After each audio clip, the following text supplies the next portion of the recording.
J'ai l'impression que vous connaissez par cœur, les gars, depuis que je vous ai vu à la télévision. Asseyez-vous, asseyez-vous. Salut. Comment vous vous sentez après avoir vu cette série, messieurs? Alors, il faut leur poser la question, parce qu'ils se sont jamais vus à la télé. Mathéo, alors, Jamal, C'est comme si j'avais fait ça toute ma vie. Mathéo, Ça fait bizarre de se voir. Ça fait bizarre de voir sa vie racontée comme ça. Et d'autant plus par ses amis. Donc on apprend des choses. Ce qui m'a marqué, c'est qu'on a tous vécu les mêmes choses, mais pas de la même manière. Et en fait, comme on s'en était jamais parlé, bah là on voit, lui il a réagi comme ça, lui il a pensé ça, moi j'ai pensé ça, et c'était assez intéressant. qui a eu l'idée de départ de faire ce documentaire? Alors, on a discuté tout à l'heure avec Céline, qui est venue vers toi, mais comment ça s'est passé pour vous, dans votre équipe, de votre côté? Eh ben, c'est celui qui n'est pas là. Medj Voilà, qui un jour, il y a longtemps, il y a des années, il a toujours dit un jour il faudrait qu'on parle de notre histoire, parce que quand même, c'est fou d'être plombier, être devant un stade maintenant. Et il disait toujours ça, et il y avait une phrase que lui il n'aime pas en plus, que Jamal aime beaucoup dire, l'histoire est belle. Donc du coup on se disait que c'était bien.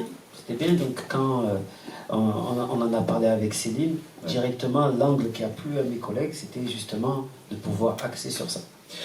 Jamal, c'est 30 ans de rap à Marseille que ça raconte cette histoire. Comment vous êtes rencontrés de ton point de vue, toi, Jamal? Alors je recommande à tout le monde de regarder le film, mais j'en profite que tu sois là.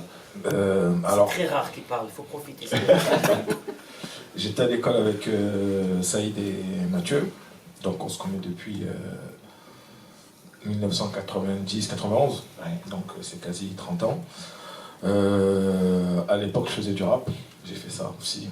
Quel rappeur. Donc du coup, bon an mal an, j'ai traîné avec Saïd, et voilà, j'ai rappé avec lui. On a rencontré, enfin, je traînais aussi avec Mathéo parce que j'étais dans la classe de son petit frère. Et voilà, les connexions, on a traîné ensemble, on est parti, on mangeait des sandwichs, on allait au cinéma, on faisait de la musique. Il y avait ce rendez-vous sur le terrain de basket aussi, j'ai vu. Exactement, ouais. Ouais, c'est là où habitait Saïd, au Balustre. Moi j'habitais un peu plus haut. Et moi je joue beaucoup au basket. Et ce qu'il faut savoir, c'est qu'à cette époque, la culture rap, la culture hip-hop, elle n'était pas développée comme aujourd'hui. Donc les gens qui écoutaient du rap, c'était quand même un petit noyau de personnes. On se reconnaissait, on avait des codes entre nous, on s'habillait d'une certaine manière. Donc on se regroupait, t'as écouté ça, t'as écouté ça, t'as écouté ça. Et c'est vrai que dans son quartier, il y avait un DJ qui avait tous les derniers vinyles. Et donc on allait chez lui pour écouter les nouveautés, etc. Et c'est là qu'on a commencé à monter le projet futur en se disant bah, ça serait bien qu'on reste ensemble toute notre vie, donc il faut monter quelque chose de stable pour pouvoir en vivre et se développer, etc. quoi. C'est là où tu as développé un des talents qui fait que tous les garçons sont là aujourd'hui, c'est-à-dire que toi tu as été l'homme rigoureux. J'ai été l'homme carré. Dans tous les sens du terme. Mais ça a commencé par une boîte à chaussures, donc c'était pas non plus. C'est génial, c'était pas non plus super rigoureux, mais c'est vrai on s'est tout de suite projeté dans le futur, en se disant bah, si on veut y arriver, il faut quand même construire quelque chose. Ouais. Et avant de construire des murs, il faut faire des fondations. Donc voilà, on s'est testé sur des petits scellés, sur des petits trucs. Et ça nous a permis aussi de comprendre les modèles économiques, de comprendre une industrie, de comprendre ce que les gens attendaient, etc., etc. On a fait nos classes, on a fait nos écoles dans les petites échelles, et ce qui nous a permis après de monter les étages, quoi. À quel moment les rôles se sont vraiment affinés? À quel moment chacun a pris la position qu'elle a aujourd'hui et qu'on peut découvrir dans ce documentaire? C'est au moment où tout le monde a décidé, toute l'équipe a décidé d'arrêter de travailler en fait. Ça veut dire que quand Mathéo, c'est le premier qui a dit bon, je quitte Footlocker, je quitte Footlocker. J'étais grave bien payé en plus. Ah mais tu l'as dit, 3 000 par mois, c'est super. Il a dû me détester au moment où il a vu que les premiers mois, c'était pas les mêmes salaires qu'il avait. Mais c'est à partir de là, parce qu'indirectement, on était obligé de tous se responsabiliser, parce que justement, on avait... c'est pas comme si on était fin d'adolescents, on commençait tous à avoir des appartements, il fallait payer le loyer, il fallait tous ces trucs-là. Donc on était obligé de commencer à se structurer et de prendre conscience qu'il va falloir affiner chaque rôle, parce qu'on ne pouvait pas se marcher sur les pieds pour pouvoir avancer. Ouais. Donc directement à partir de là, c'est là où on s'est professionnalisé, on s'est un peu... voilà. Ouais, et puis ça a évolué aussi dans le temps, c'est-à-dire qu'au début, il y avait ceux qui étaient à l'artistique, il y avait ceux qui étaient au business, et puis après, dans l'artistique, il y a eu des spécificités, dans le business, il y a eu des spécificités. Moi, je suis très chiffres, vision, management. Je suis moins relationnel, alors que Jamal était... tout le monde aime Jamal, donc je me suis dit, bon, bah, si tout le monde t'aime, on va t'envoyer à chaque fois dans les problèmes, et puis tu vas les résoudre. Et puis du coup, bah, au début, il était là pour m'assister, et puis de plus en plus, il est devenu ce qu'on appelle le responsable des relations humaines chez nous. Il y a un problème, va le voir, prends un café avec lui, détends-le, aplanis la chose, et puis on passe à autre chose. Et puis Saïd, il a pu aussi se concentrer à sa carrière d'artiste, mais il gardait quand même une vision sur le business, et que sur des questions importantes, on se consulte, et c'est bien aussi d'avoir quelqu'un qui n'est pas tous les jours avec nous, et qui a un certain recul, et qui peut nous dire, moi les gars, je le sens pas, ou là, ouais, vous avez raison, vous devriez peut-être faire comme ça. Donc ça, au final, c'est très complémentaire, et c'est ce qui nous permet de... Quand il y en a un dans les quatre qui n'est pas d'accord, c'est qu'il y a un problème. C'est que soit j'ai pas eu les bons arguments pour expliquer, ou soit c'est pas les bonnes personnes avec qui on doit travailler, et ça nous permet de faire moins d'erreurs que si moi je partais tout seul tête baissée. Tu es en train de dire, Mathéo, que vous travaillez toujours à l'unanimité, s'il y en a un qui n'est pas d'accord, vous ne faites pas. Après, on écoute beaucoup les arguments. Ça veut dire que, par exemple, si quelqu'un n'est pas d'accord, mais l'argument qui est en face, et surtout si c'est important pour faire avancer tout ce qu'on a, on va le faire. Parce qu'après, on croit à la flamme que la personne nous déclare à chaque fois pour défendre un projet ou une idée. Et on se dit, bon, si tu y crois, vas-y, on y va, on fonce. C'est comme ça. On peut dire que Mathéo a quand même une force de persuasion plus. Si on n'y va pas, c'est qu'on est sûr de nous. Non, c'est vrai que je leur pose pas souvent les questions parce qu'on se connaît par cœur, et il y a des choses, je sais qu'ils vont me dire oui. Ouais. Mais quand j'hésite, je les consulte toujours, pas forcément tout le monde en même temps d'ailleurs, chacun, qu'est-ce que t'en penses, comment tu vois la chose. Et c'est vrai que très souvent, quand il y a un doute, il n'y a pas de doute, et c'est pas forcément une bonne décision, donc je fais marche arrière. Ce qui est super intéressant dans ce documentaire, c'est la manière dont on vit 30 ans du rap à Marseille. Tu parles du déclic à un moment de l'émission de télé, j'ai eu le même sur TF1 avec HIP, HOP. Est-ce qu'au fond, c'est ça qui change votre vie à tous les trois? C'est ce TF1 qui ose oui, indirectement, oui. Ouais. Parce que la première fois que nous, on voit... Moi, pourtant, comme je dis tout le temps, à chaque fois que je parle de cette anecdote, j'avais 5 ans. Ouais. Les petits, je les regarde à 5 ans, ils se rappellent de quoi? Oui, mais bon, ils se rappellent de ça, en tout cas. Voilà, ça veut dire vraiment que ça nous a marqué, que c'est un flash, et que c'est un moment important de ma vie. Comme Michael Jackson, je m'en rappelle alors que j'en avais 5.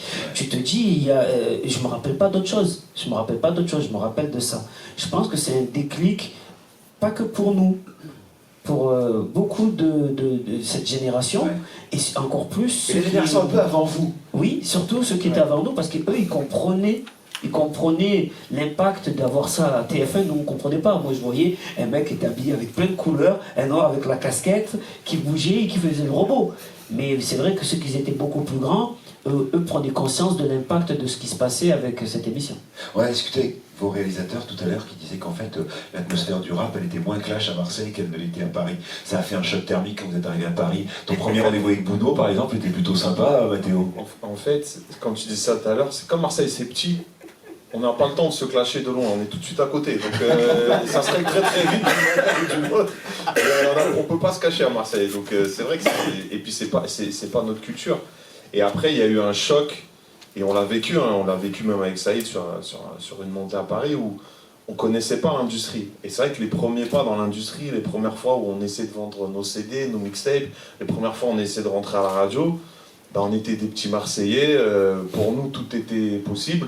Et on se retrouvait des fois face à des murs, face à des gens qui n'étaient pas forcément, qui connaissaient pas ce qu'on faisait, etc., etc. Et c'est vrai que de prime abord, comme pour nous tout va fonctionner, quand on nous dit non, on s'est dit mais pourquoi non, en fait le truc ce qu'on fait c'est bien, pourquoi? Et puis après on apprend le système. Et c'est vrai que le premier rendez-vous avec Bouno était assez. Est-ce que tu as hésité à lui mettre une droite? Non, quand même pas. Je suis pas violent, mais Mais maintenant, j'en rigole, puisque voilà, 30 ans après, il est encore avec nous, il est encore partenaire, et aujourd'hui, il me dit, mais de toute façon, tu fais ce que tu veux, tu as toujours fait ce que tu veux, et puis je vais te suivre, tu vois. Mais c'est des relations qu'on a construites. C'est ça qui est intéressant, c'est que ça démarre pas toujours de manière idéale. Et puis après, on prend le temps de se comprendre, on prend le temps de se parler, on prend le temps de voir les intérêts de chacun, et c'est ce qui nous fait avancer, quoi.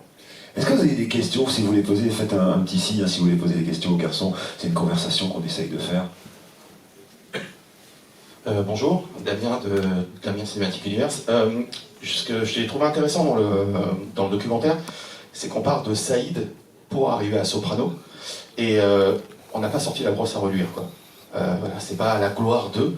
Est-ce que ça, c'était important pour vous, dès le départ, de faire un documentaire comme ça, qui n'était pas du fan service, qui n'était pas de dire que Soprano c'est le meilleur, que ceci, que cela, et surtout de raconter les fondations qui ont fait Soprano? C'était le plus important. C'était le plus important parce que des documentaires sur Sopra ou des reportages sur Sopra, il y en a eu beaucoup, et c'était pas, et souvent, nous, et ça, ma frustration, c'est que mon caractère prend plus de place que mon travail des fois. Ça veut dire, les gens, c'est plus Soprano, il est trop gentil, Soprano, il est poli. Mais personne ne sait comment je travaille derrière le studio, comment on travaille entre nous, comment on organise nos réunions, tous ces trucs-là. Et c'est vrai que c'était mon envie de montrer derrière, plus que...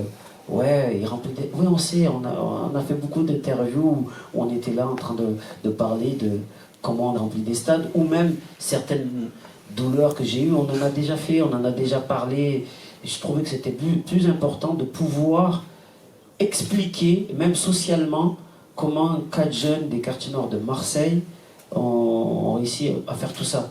Et en plus, là c'est la mode des séries et des artistes.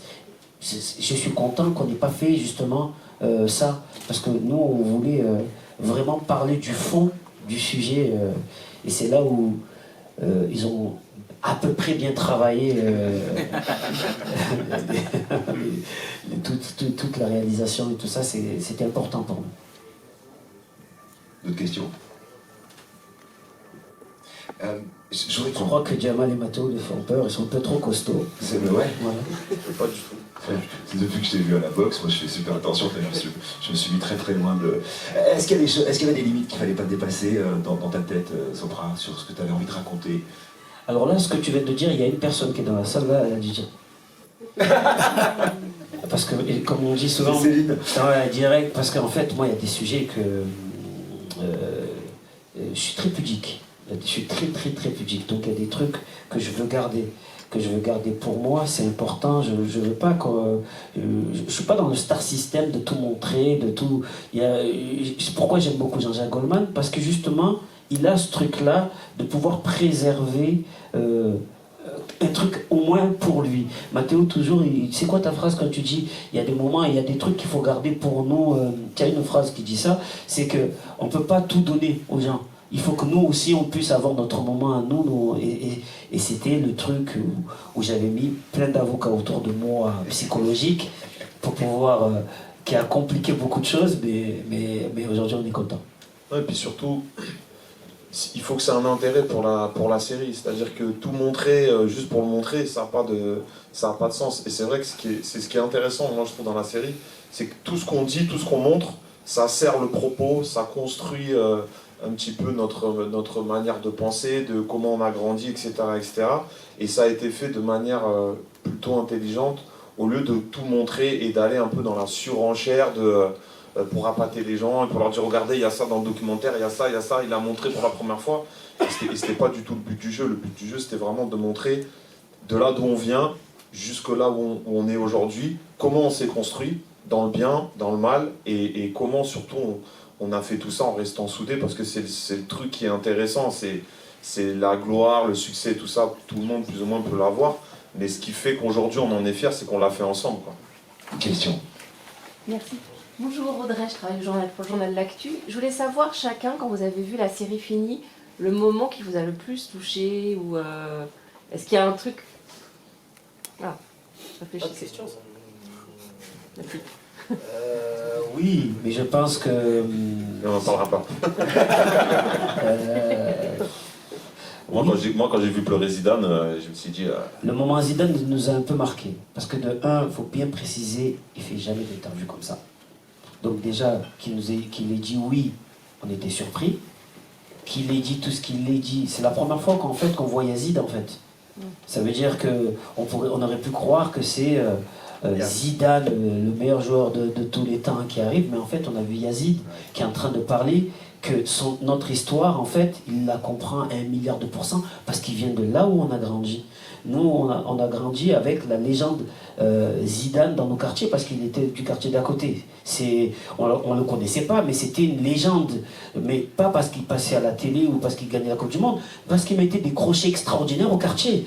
Il faut bien le capter, ça. C'est une légende pour nous. Du coup, le fait de le voir parler, je me rappelle de ma réaction, je me rappelle, parce qu'eux, ils ne voulaient pas nous montrer. Et pendant qu'il parlait, je me rappelle, j'ai regardé, ma tête, elle a fait ça. Parce que je me suis dit, les gens ne sont pas conscients du poids et de l'impact de tout ce qu'il vient de dire dans le reportage. Et ça m'a grave touché, parce que je ne savais pas qu'il pensait tout ça. Et c'est un moment que ça nous a touché. Après, c'est vrai aussi les moments où... Parce qu'on ne parle pas entre nous de ça, mais les moments où on a perdu nos proches, c'est des moments qui sont grave touchants.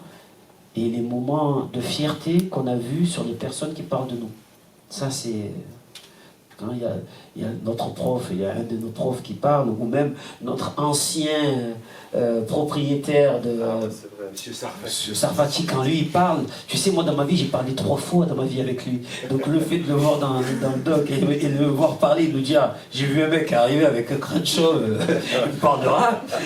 Moi, tu vois, ça me fait un peu bizarre, tu vois. Donc c'est des moments un peu touchants, mais qui sont réels et vrais, c'est pour ça. Mais c'est assez beau parce que vous avez eu plein d'anges gardiens et on les voit. Tu sais, de ta maîtresse, de ta petite maîtresse d'école qui vous apprend la poésie, les chansons de Francis Cabrel, avec Monsieur Sarfati avec qui tu cites, etc. Jusqu'à Zinedine Zidane, quoi. Mais il y a tous ces anges gardiens qui sont présents aussi, ouais, dans le... C'est vrai. C'est vrai, c'est vrai. Bah, on a croisé des gens qui nous ont fait confiance de manière purement irrationnelle, en disant bon bah ok, vous avez l'air bien, j'y vais avec vous, et ça s'est souvent passé comme ça. Et ça, on s'est construit comme ça, d'une personne qui nous amène à un autre, qui nous amène à une autre, qui nous amène à une autre, sans que la relation avec cette personne se dégrade par la suite, en restant toujours sur les mêmes notions de respect, voilà, d'entraide, d'honnêteté, etc., etc. Et c'est vrai qu'on a eu un parcours, on ne peut pas dire on s'est fait tout seul, personne ne nous a aidés. Si, on a été aidés par plein de gens, des fois sur des petits détails, sur des petits moments où on a besoin à ce moment-là d'une personne, puis il y a quelqu'un qui apparaît. Et c'est vrai que c'est ce qui fait que notre fondation, nos fondations, elles sont solides, parce que tous ces gens-là, quand on les a appelés pour la série, ils ont tout de suite dit oui, ah oui, je veux en être, je fais partie de l'histoire aussi, et c'était intéressant. On a une question là-bas. Qui modifie le progrès. Justement, vous avez un peu répondu. Il y a des images d'archives que les réalisateurs et réalisatrices sont allés chercher loin. Comment vous avez réagi la première fois que vous avez vu ces images et aussi les souvenirs que ça a fait remonter? Moi, le concours de danse de Soprano, j'ai adoré. Je pense que c'était un des moments préférés de la série. Je pense qu'avec... Je pense pas qu'il était capable de ça, tu vois. Il est assez souple quand même dans la démarche. Avec Zidane qui rentre dans les vestiaires et le passage de Saïd qui break, c'est quand même grandiose. Je pense que vous vous rendez pas compte, mais c'est un grand moment. Enfin, il t'a coûté cher ce concours quand même. Mais attends, je tenais à préciser que moi j'étais super content de le voir. Parce que tout le monde me prenait pour un mytho, je ne savais pas que c'était filmé. La première fois, il y a beaucoup d'archives à préciser. Tout le monde pensait que tu mentais quand tu racontais ça. Oui, je dis depuis des années que j'ai gagné un concours de danse, tout le monde se fout de ma gueule. Je ne savais même pas que c'était filmé, je ne savais pas que ces images existaient, jusqu'au moment où je vois le docu, là je fais... Où vous avez trouvé ça? Et chaque fois, en fait, ils nous ont fait beaucoup de surprises parce qu'à chaque fois, ils sont partis trouver des vidéos que nous, on n'a jamais vues, qu'on n'était même pas au courant que ça existait. Donc c'est vrai que les archives, pour nous, à chaque fois qu'on en voyait une, on était mort de rire parce qu'on disait, mais depuis quand il y a eu cette caméra? Qui nous a filmé? Et pour revenir un peu dans le sérieux, du profondeur, J'étais super content parce que je leur ai fermé la grande gueule. Que je prends le poste et qu'on me dit que j'ai gagné. Merci beaucoup. Le poste que tu as gardé jusqu'au balustre d'ailleurs. Ce poste, c'est avec ce poste-là qu'on a fait de premières répétitions. On a enregistré, on prenait 2 cassettes, une où on passait la musique, une où il y avait le micro, l'autre qui appuyait sur REC. Et c'est comme ça qu'on a fait nos premières maquettes grâce à ce poste. Donc merci la danse bizarre que j'avais. C'était vraiment un concours de gesticulation, pas vraiment de danse. C'était plutôt un concours de gesticulation harmonique. C'est vraiment pas... Je suis vexé, mais bon, c'est pas grave. Une question. Bonjour, Marc Chenu pour Chérie FM. J'aurais le plaisir de vous voir d'ailleurs ouvrir le bal avec vous. Donc voilà, c'est ce que je disais juste avant. J'ai passé un super moment, vraiment. Comme si j'avais des nouveaux copains maintenant, donc c'est cool. Ne me racontez pas. Salut. Ne me racontez pas les 2 derniers épisodes, je ne les ai pas vus, donc voilà, merci de ne pas spoiler. En revanche, la question que je me posais, de toute façon un peu comme ça, un peu naïvement, mais est-ce que vous rencontrez dans votre quotidien des petits Saïd qui ne connaissent peut-être pas votre histoire et qui ont peut-être des copains aussi et qui font peut-être aujourd'hui en 2022, avec évidemment la technologie qui est la nôtre, est-ce qu'ils vous sollicitent et quelle est votre réaction justement aujourd'hui sur ce regard que ces enfants portent sur votre parcours et sur votre talent? En fait, c'est une des raisons pour laquelle on a fait cette série. C'est que nous, quand on a commencé, on a été influencé par les États-Unis, par les rappeurs américains, et notamment par Jay-Z pour toute sa vision business, etc. etc. Et on s'est dit, au bout d'un moment donné, en discutant avec Mej, qu'il fallait qu'on raconte notre histoire, c'est aussi pour toutes ces nouvelles générations, comme vous dites, de petits Saïd, de petits Mathéo, de petits Jamal, de leur dire, il n'y a pas que les Américains qui en sont capables, on peut le faire aussi en France, avec nos codes, avec nos histoires, avec nos quartiers, sans extrapoler, sans tomber dans le super success story, etc., sans mentir, parce que c'est vrai qu'on a eu du succès, mais on n'a pas eu que ça. C'est vrai qu'on a du succès, mais ça implique beaucoup de travail, etc., derrière. Après, oui, on en croise, on est sollicité, pas forcément que dans la musique. Donc, nous, aujourd'hui, on est des entrepreneurs, on a fait beaucoup de choses. Et j'ai beaucoup de jeunes entrepreneurs qui viennent me voir, je veux que tu sois mon mentor, je veux que tu me donnes plein de conseils. Donc je dis, bon, le temps n'est pas extensible, mais je prends toujours le temps de discuter parce que quand on a commencé, une fois je suis allé à Paris dans un magasin déposer des CD, et le mec m'avait snobé, mais monumentalement. Et quand je suis rentré dans le train, je me rappelle comme si c'était hier, je me suis dit, quand je serai en haut, jamais je snobberai un petit, parce que ce sera peut-être le prochain Mathéo. Et on ne sait jamais quand moi je vais couler. C'est peut-être lui qui va m'aider à remonter la pente. Donc c'est vrai qu'on en croise, et c'est aussi à force d'en croiser qu'on s'est dit, il faut que dans cette série-là, il y ait plus de fond que de forme, parce qu'au final, c'est ça qui est important. On ne peut pas parler à tout le monde tous les jours, mais par contre, la série, tout le monde peut la regarder. Et donc, à travers ce qu'on va donner comme valeur, comme principe, comme histoire, comme honnêteté dans nos propos, ça peut inspirer, ça peut donner la force, ça peut donner l'envie d'aller un petit peu plus loin. Ah, j'ai cool bec à tout le monde. Là, j'ai tout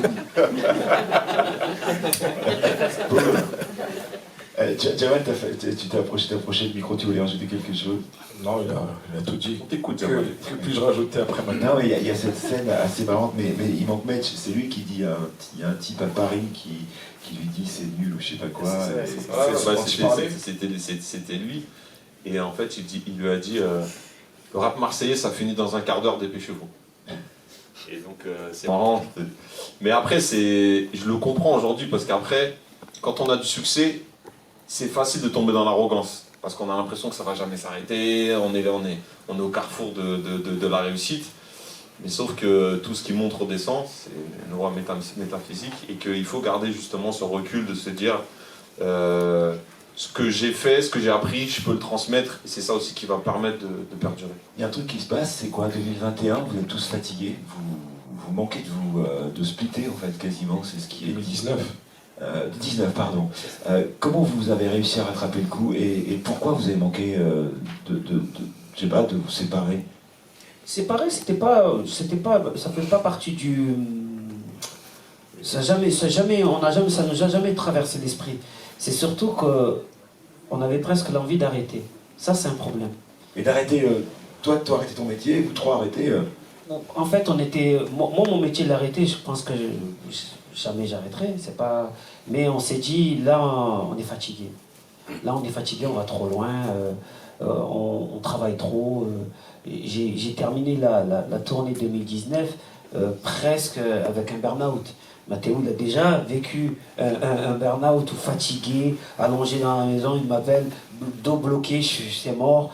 Tu vois, et là, on s'est dit, on est en train de passer à côté de quelque chose. L'essentiel, c'est quelque chose qu'on oublie. Et du coup, à partir de là, c'est là où on s'est dit, il va falloir tout recentrer sur ce qui est vraiment important. Et on a tout réorganisé un peu, parce que la première victime, justement, bon, il n'était pas là, c'est Mej. Lui, carrément, en pleine tournée, il a dit, bon, c'est fini, j'arrête, je suis fatigué, j'en peux plus. Lui, dans sa tête, il s'est dit, on court derrière quoi, pourquoi? Il se posait des questions des mecs qui commencent à arriver, il a 45, il était là, il se posait beaucoup de questions. Qu'est-ce que j'ai fait de ma vie? Qu'est-ce que j'ai laissé? Toutes ces questions-là qu'on se pose à un moment de sa vie. Et lui, il a splitté. Lui, c'est le premier. Et là, c'était une alarme. Il a sonné l'alarme pour nous tous. On s'est dit, à un moment donné, oui, notre métier est magnifique. Oui, on est ensemble, il y a tout ça. Oui, on arrive à faire de belles choses. Mais l'essentiel, ça veut dire de pouvoir profiter de ses proches, profiter nous-mêmes, et de pouvoir profiter du chemin. Parce que souvent, on ne se concentre que sur le but. Mais la vérité, le vrai bonheur, c'est le chemin, quoi. Et on n'a pas beaucoup profité. Jamel, comment tu parles à tout le monde? Il paraît que c'est toi le sage. Enfin, il paraît. Non, Ouais, je parle pas à tout le monde. Enfin, non, mais comment tu parles à tout le monde, aux copains, aux trois copains, quand on est dans une situation... Pour le coup, pour avoir vécu toutes les tournées avec Sopra, parce que je m'occupais du merchandising, on avait enchaîné 3 grosses tournées. En l'occurrence, la dernière qui était le Phoenix. Et une fois, je suis parti voir Saïd dans sa chambre, je lui ai dit, je crois que ça commence, l'équipe est fatiguée, et j'en parle à Mathéo le lundi quand on rentre, juste avant qu'on termine la tournée en décembre. Et je pense que Saïd avait prévu déjà de faire une pause, déjà dans la musique, même pour nous, et ce qui a facilité la chose, c'était le Covid aussi. Ah oui. Ça a remis les choses à leur place.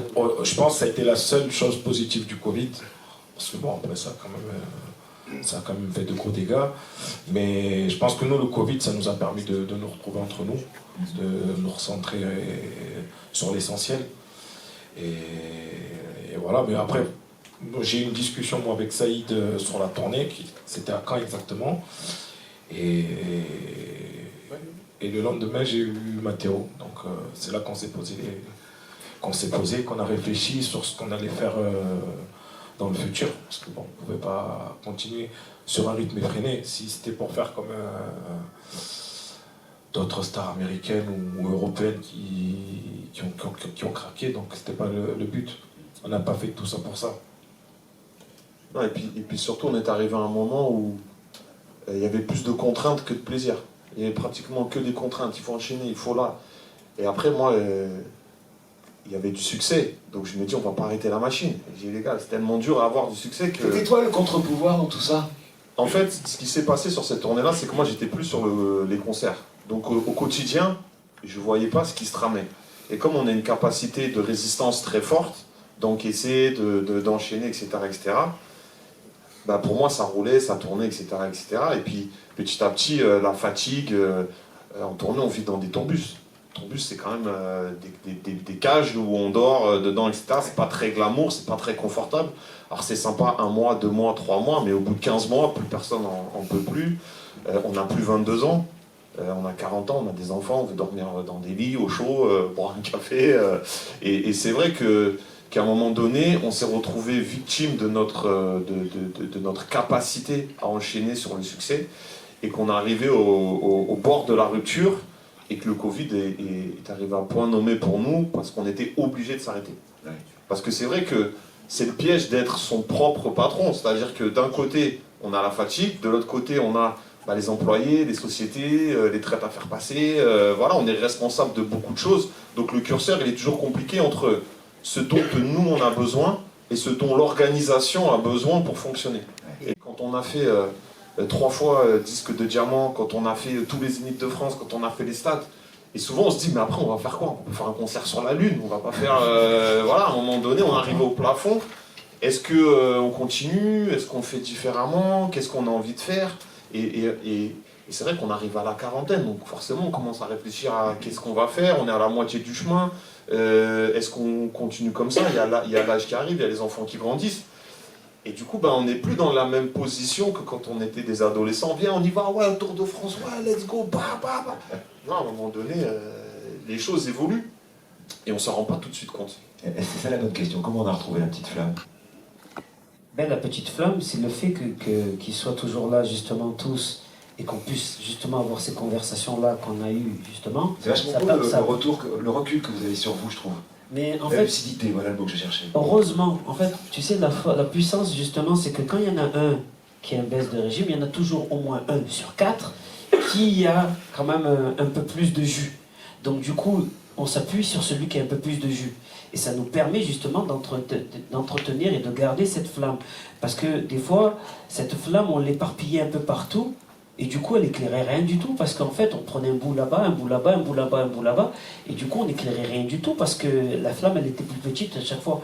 Donc, c'était important de pouvoir recentrer et de pouvoir nous-mêmes se poser les bonnes questions. Et le fait de pouvoir se poser les bonnes questions, on a été un certain feu qui nous servait à rien, et on a rallumé et entretenu celles qui nous servaient vraiment, qui nous donnaient envie, et c'est ce truc-là qu'on essaie d'entretenir tous les jours, parce que, par exemple, avec Mathéo, tous les jours le matin, 9h, tous les lundis, réunion, on voit 10 minutes tout le programme de la semaine, et après, c'est que du dépassement, on parle que de dépassement personnel et de la vie, voilà, de tout ça.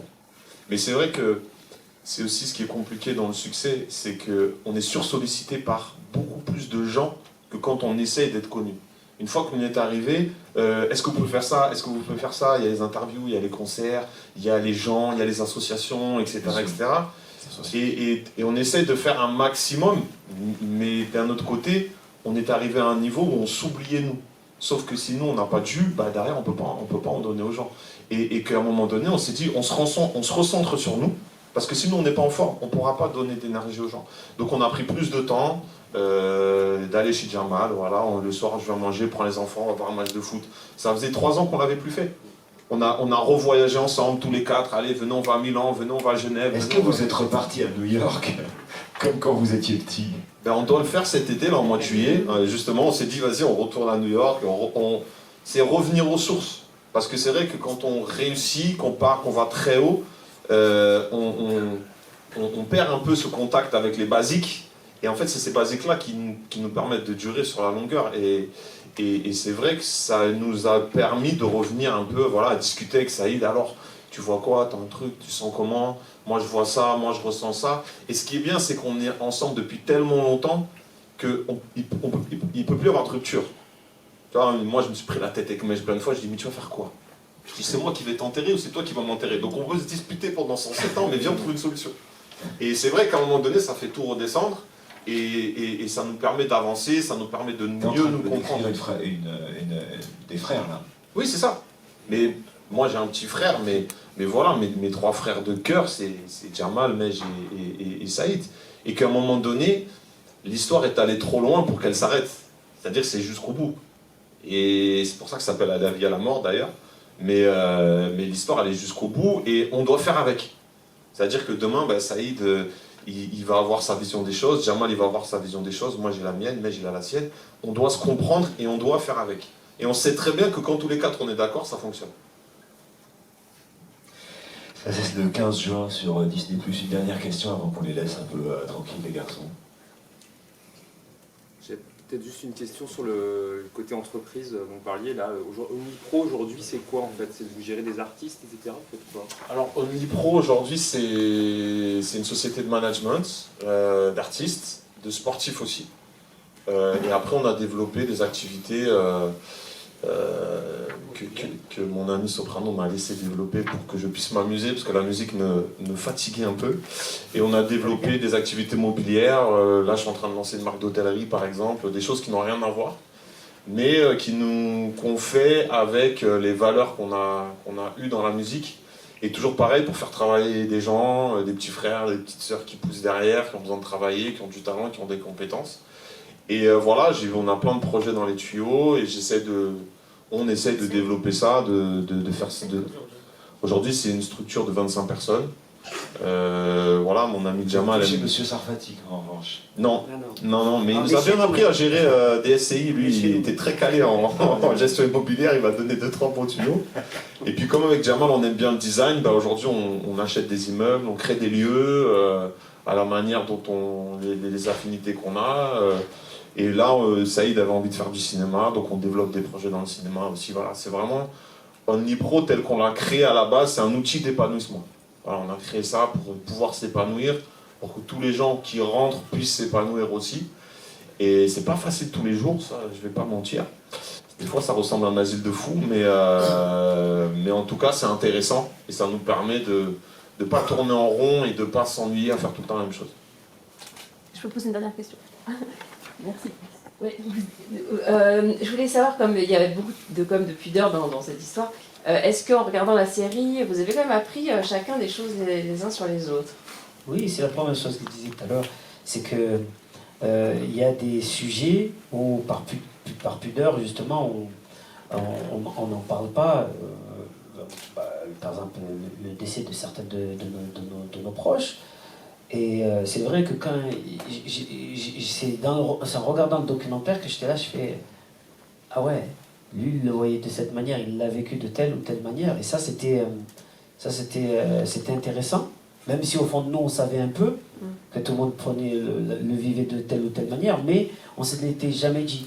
Et là, le fait qu'on en parle, parce que justement ils nous ont posé les bonnes questions, parce que pour nous sortir certaines choses, c'est dur, et bien, du coup c'était super cool de pouvoir découvrir comment certains ont vécu telle ou telle situation dans notre parcours. Surtout sur des choses très personnelles, quoi. Oui, des très décès, personnelles. En fait, c'est pas qu'on a appris des choses, c'est qu'on les a entendues. Voilà, et c'est vrai que on sait entre nous, pas besoin de se parler, mais c'est vrai que de l'entendre, bah, c'est touchant, quoi. J'avais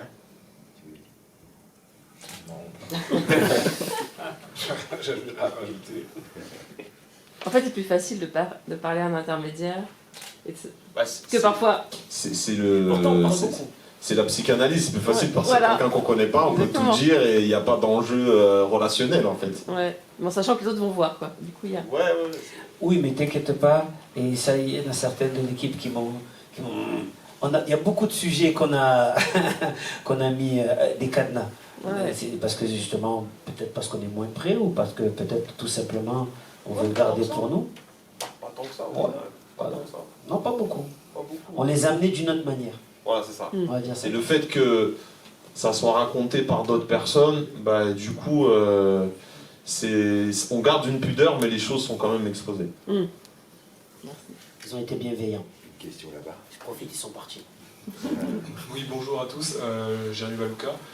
J'ai une question, c'est une question qui me turlupine, comme vous avez parlé où je parlais de direction, d'entreprise, on parle encore de rap, mais plus totalement, on dit que c'est difficile de construire, mais facile de détruire.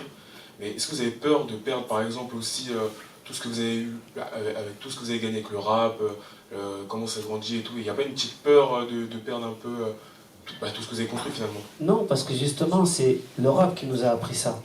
Ça veut dire, tu sais, avant que ça s'appelle OnlyPro, on s'appelait Street Skills.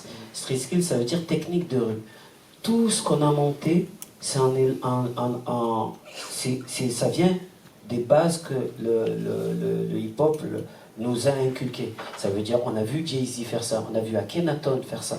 Donc c'est parti de là qui nous a aidé. Les textes de rap, surtout au début des années 90-2000, c'était justement beaucoup de textes sociaux. Et nous, ce qu'on fait, c'est l'acheminement de tout ce qui a été dit dans ces textes sociaux. Ça veut dire toujours à se plaindre, l'État ne fait rien pour les jeunes des quartiers. Ben, nous, on s'est dit, ben, nous, on va faire pour nous. On s'est construit nous-mêmes, on s'est formé chacun, on a essayé jusqu'à arriver aujourd'hui à nous appeler OnlyPro. Tout ça, c'est l'enseignement que le fond du rap nous a un peu offert. Et ce qui est important, nous on le voit, parce que par exemple, il y a plein de choses, plein de gens ne savent pas, la plupart des albums rap qui sont sortis, c'est nous qu'on fait la promo. Mais nous, on n'est pas tous les jours en train de dire que l'album de Gazo, c'est nous qu'on fait la promo. On n'est pas sur ça. Mais ça fait partie de notre culture. Par exemple, on est passé de construire des CD, parce qu'au début, c'est nous-mêmes, on le voit dans le reportage, excusez-moi, pas le reportage, dans le documentaire, on voit que nous-mêmes, on colle nos CD. C'est déjà ça, c'est déjà un côté déjà entrepreneur déjà, parce qu'on allait dans les snacks, on posait des CD, on négociait les prix, on revendait les trucs. À un moment donné, on s'est dit bon, à un moment donné, comment on peut faire pour s'exporter en France? On est toujours dans la région PACA. On a monté une distribution. On est parti, on a travaillé avec nos amis du Havre qui s'appelle Jean Record, avec d'autres mecs du 78. On a monté carrément une distribution comme Sony a une distribution. On avait employé des mecs, ils allaient dans toutes les FNAC de France en voiture et qui posaient les CD. Mais nous, au début, on s'est dit, on va poser dans les magasins, allez, 1000, 5000, 10 000 CD. Et quand les magasins ils te disent, on en prend 10, tu es là, tu te dis, ah ouais. Donc du coup, tout ça, on l'a appris via le rap. Donc ça ne peut pas construire. Justement, tant qu'on est là, le rap est là. Parce qu'on est les... Ouais, et puis surtout, la grande force qu'on a, c'est qu'on a les deux cultures. C'est-à-dire qu'on a la culture de la débrouille, parce qu'on a commencé comme ça. Et après, quand le jeu est devenu... qu'on était au niveau, on a appris, on s'est formé. Et du coup, aujourd'hui, je peux parler à un rappeur. Mon rendez-vous d'après, c'est un banquier pour acheter un immeuble. Mon rendez-vous d'après, c'est le marketing du lancement d'un nouvel hôtel. Et ça nous permet de slider dans plusieurs mondes. Et justement, parce qu'on n'a pas renié notre culture de base et qu'on a été aussi pas fermé d'apprendre de nouvelles cultures. Et du coup, quand je vois des mecs d'école de commerce qui sortent devant moi, j'ai toujours un temps d'avance parce que j'ai la débrouillardise dans la tête et je dis non, si tu vas là, lui il va pas être content. Toi, tu penses que lui, il va travailler parce que tu le payes, mais comme tu le valorises pas, il va pas travailler, il va te planter. Si lui, il te plante, ton projet, il plante. Et tu vois, donc, quelque part, et le fait qu'on l'a déjà fait une fois, tu te dis, même si demain tout tombe, ce qui est très peu probable, on pourra le reconstruire. Parce que le chemin, on l'a fait, l'expérience, on l'a acquise, et du coup, ça nous permet d'avoir cette confiance de... ce qui est important, ce qu'il disait tout à l'heure, c'est le chemin, en fait. Demain, tu peux amasser des centaines de millions, si tu as juste gratté un ticket et que c'est tombé comme ça, tu vas rien en retirer. Alors que si tu les as amassés, mais en prenant des gens avec toi sur le chemin, en faisant grossir tes équipes, en apprenant des choses aux gens autour de toi, en rendant les gens autour de toi meilleurs, ce qui fait que la force qu'on a aujourd'hui, c'est pas qu'on a vendu des disques et qu'on a fait des concerts, c'est qu'on l'a fait ensemble. Et qu'aujourd'hui, j'ai vu grandir Saïd, j'ai vu grandir Jamal, ils m'ont vu grandir. Aujourd'hui, il y a ses petits frères, sa petite sœur, il y a des cousins, il y a Coster qui fait la sécurité, qu'on a vu grandir, qui aujourd'hui, il nous gère ça parfaitement, etc. Et c'est ça qui fait la force. Et du coup, ça nous donne une confiance où on se dit, la culture du rap, la culture de la débrouille, elle fait partie de notre fondation. Donc du coup, elle s'en ira jamais, puisque tout est construit là-dessus. Et j'ai même une anecdote par rapport à comment s'est fait la série. C'est que la première fois que je regarde les 2 premiers épisodes, j'étais tout seul, je crois. Parce que lui, il l'avait vu avant, sans les effets sonores et tout. Je suis resté comme ça sur le fauteuil. Les autres m'ont dit, alors c'est bien? J'ai rien dit. Je suis arrivé dans la voiture, j'ai dit, les gars, c'est de la merde. J'ai dit, on a un gros problème et tout. Ils comprenaient pas, j'arrivais pas à exprimer le truc. C'est pas qu'eux, ils n'avaient pas fait un bon travail, au contraire. Mais c'est parce que on commençait pas avec une bonne musique. Donc on s'est cassé la tête pour mettre un morceau de rap qui commence direct. Parce que ça, c'est nous. C'était trop important de pouvoir montrer que ça, c'est nous. Parce que c'est à partir de là qu'on a fait tout ça. C'est parce que l'amour qu'on avait pour le rap a fait ce lien qu'on a. L'amour qu'a fait que du rap a amené à qu'on soit devant vous tous aujourd'hui et qu'on puisse aller faire des concerts dans des stades. C'est l'amour du rap qui a fait toute cette histoire-là. Donc c'est pour ça que pour nous c'est trop important. Voilà. Bon, et le chèque pour pouvoir mettre le premier morceau était très dur, mais bon. J'avoue, ça m'a fait mal. Merci beaucoup à tous. Ah, pardon, tu nous posais une dernière question? Oui, Ce sera la dernière. Alors j'aime beaucoup ta casquette hein, et je voulais savoir si tu avais envie de te lancer dans un projet de manga ou d'animé. Alors là, tu parles à un fou. Hein. Là, tu parles à un fou. Je les saoule. Hein. Je les saoule avec One Piece, je les saoule avec tout. Là, en ce moment, je suis en train de leur parler de Demon Slayer pour leur expliquer le niveau de Demon Slayer. Demon Slayer, c'est... oui, ça fait partie. Mais justement, je les ai tellement saoulés comme à tout. Et chaque fois, il me ramène des projets. Il me dit, regarde, là, on peut mettre des mangas. Là, on peut faire ci. Et oui, parce que... Ça fait partie de la réflexion, ouais, parce que... J'adore ça. Pour continuer à se nourrir artistiquement, c'est vrai que l'univers manga, bah, c'est quelque chose de très intéressant. Puis c'est une passion de Saïd, et moi je lui ai dit, bah, si c'est une passion, autant en faire des choses intelligentes. Après, le comment dont on va faire, on ne sait pas encore, mais c'est dans les réflexions. Merci à tous. Les applaudissements, s'il vous plaît. Merci.